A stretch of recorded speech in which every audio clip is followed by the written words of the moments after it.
The brain works in mysterious ways, but a lot of these mysteries have been debunked by psychology and science. Do you want to know why the book The Secret works? Or why when you learn a new word, you start to hear it everywhere? Well, keep watching this video. I'm going to explain 9 fascinating psychology lessons that will certainly explain a lot about how your brain works. Number 1, the nocebo effect. So you might have heard about the placebo effect. It's when, if you take a pill that you believe produces positive results, your physical body will respond accordingly, even if the pill is fake. For example, you could unknowingly take a sugar pill, and you might believe that it's going to help with your headache, and before you know it, your symptoms are gone. Now, the reverse can also occur, something called the nocebo effect. A doctor might give you a pill and tell you that you might experience nausea or dizziness as a side effect. You take the pill, which you don't even realize is just a sugar pill, and you start to feel nauseous and dizzy, just because he told you it might be a side effect. If we truly believe that we're going to experience something, our minds and bodies will follow suit. This shows the power of how important it is to master your mind. Now, number 2 is, I'm gonna butcher this one, but it's called the Bader-Meinhof phenomenon. Have you ever learned a new word and you started to see that word everywhere? Or maybe you watched a new television show and all of a sudden everyone starts talking about it. Well, this might be the Bader-Meinhof phenomenon in action. Our brains are built with a cognitive bias towards things that we recently learned. This new information receives priority over information that we've known for years, or information we don't recognize at all. When this new information is brought to our attention, our brain does this extra work to make sure that we're aware of it and process the information again. In reality, that word that you just learned isn't magically appearing, but now that you recognize it, your brain makes sure that you see it. Number 3 is anchoring. Your friend tells you that they found new shoes for really cheap prices at the store, but when they tell you the price, you realize that you have completely different ideas of what cheap means. How does your brain determine what cheap is in the first place? Well, technically, it's based on something called an anchor. When we first learn information, we tend to reflect back on that initial information once we are faced with a similar situation. If growing up, you lived in a town where gas was $2 per gallon, you will be anchored with the idea that $2 is the price for a gallon of gas. It's a normal price. Now, a station that has gas for $3.50 might seem really expensive to you. And conversely, if you grew up in a town where gas was $5 a gallon, anything below that will seem like a sweet deal. This is why older people usually complain that gas is so high. In reality, you don't mind paying $3 for a gallon. The next lesson is the 80-20 principle. Using the 80-20 principle, also commonly known as the Pareto principle, it is the easiest way to ramp up your productivity. This principle states that 80% of the effects come from 20% of the causes. Now, how does this work in real life? 80% of the money that a business makes will likely come from 20% of the most loyal, high-paying customers. Another example is that 80% of the knowledge you retain comes from only 20% of your study techniques, whether that's note cards or memorization or sample quizzes. And the last example is that 80% of the support that you feel from your community will only be from 20% of your best cheerleaders or friends or support group. Think about this principle as you plan your day or you set your goals for next year. Out of the 5 goals that you want to set, which one will bring you the most fulfillment and the joy? Most likely, it'll also help out with the other 4. Use this principle to focus more on your efforts on one goal to see the best results. Number 5 is the law of attraction. How do you bring positive things into your life? Well, psychology says you just have to think positive thoughts. It's as simple as that according to the law of attraction theory. The law of attraction says that we can manifest whatever we focus our thoughts on. If you focus your thoughts on making money, money-making opportunities will present themselves to you. Now, this is the important part. Money won't manifest,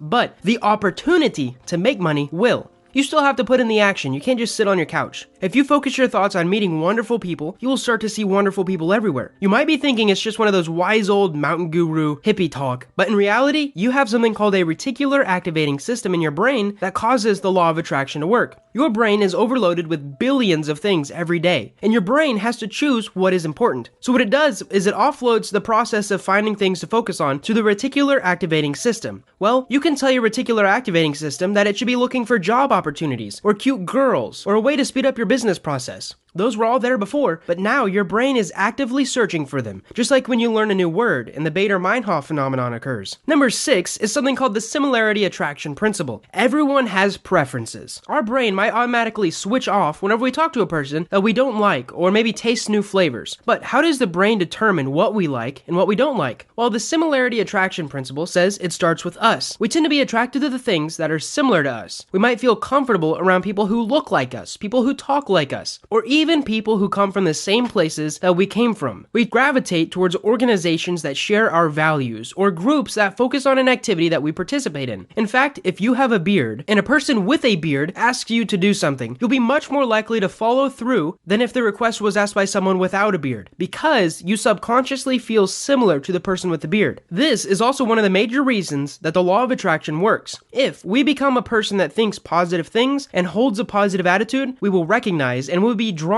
to other positive people and positive opportunities. So I recommend making your thoughts positive, and your brain will start to like positive people, positive things, and positive places. The next one is one of my favorites. It's called the spontaneous trait transference theory. Subconsciously, we all recognize ideas like the similarity attraction principle and the law of attraction. These ideas may influence the way that we perceive other people, even when they talk about other people. The spontaneous trait transference phenomenon is the idea that when we describe traits to another person, the people listening to us will start to associate those traits with us. So here we go. If you tell a friend a story about how your coworker is amazingly smart, they're hardworking, and they're super positive, well, your friend will start seeing those traits in you, even if you don't have them. There is a ton of research on this, and it's super powerful. So be really careful when you're gossiping, because it works the other way around. This is a good excuse to quit gossiping. If you tell a friend that your coworker is nasty and they're rude, your friend will start to see those traits in you. The next lesson I'd like to talk about is called cognitive dissonance. We all grow up with one initial perspective, how we were raised. We hold on to these beliefs and are attracted to people and ideas that enforce these beliefs. But what will happen when we come into contact with contradictory ideas or contradictory theories? This is when cognitive dissonance kicks in. Now, this is a situation in which we are faced with two ideas, two perspectives or beliefs or realities that oppose each other. Our brain starts to feel very uncomfortable with these clashing ideas. And this type of discomfort is a type of pain that our brain desperately wants to avoid. Instead, our brain seeks out things that will bring us pleasure, right? Maybe you believe that helping the environment is more important than looking cool, but you drive a gas-guzzling sports car. Well, these two are kind of contradictory, aren't they? Over time, we may unconsciously avoid and ignore anything that would contradict what we believe. This means that you'll either change your belief about helping the environment being important, or you'll change your behavior of driving a gas-guzzling car. Now, this car is just an example, but cognitive dissonance can cause a lot of stress, and just changing little things like that can relieve a lot of stress in your life that you don't even know what is causing it. And the last one is something called mere exposure. What's the best way to get comfortable with a new idea, a culture, a person, or an activity? Well, it's pretty simple. All you have to do is expose yourself very slowly to it. The mere exposure effect is a psychological theory that explains why humans are more comfortable with things that they're familiar with. When you're introduced to or you hear about something new, you might distance yourself or feel uncomfortable with this newness. But once that period of exposure is over, you become more comfortable with the idea, and you may even grow to like it. Here's an example. Maybe you're unsure about trying a new sports drink. However, on your way to work, there's a billboard on the right side of the road with a flavor that you think might taste good. You notice it for the first time when they put it up, and then maybe after a month and a couple weeks, you kind of forget about it, but it's still there. Well, after a month, you start craving that new drink, which is weird. Eventually, you go to the gas station and you buy it. Well, research says that even though you consciously noticed it once when they put it up, it being there the entire 30 days or 60 days or however long you saw it made your brain think, okay, that's not such a scary drink, and resulted in the motivation of you trying that drink. Another example is dating. If you can be around a girl that you like for more than a week or two, your chances of scoring a date massively go up. Even if you only see her for 3 minutes a day while maybe waiting in line for your coffee, that repeated exposure of her to you makes her more comfortable around you and greatly increases the chance of scoring a date. Now, a lot of these lessons work together, and now that you're aware of them, you can use them to open your mind. You can meet new people and even get a more well-rounded view of the world. Before I end this video, I want to do a small little plug. If you're interested in using psychology to better yourself,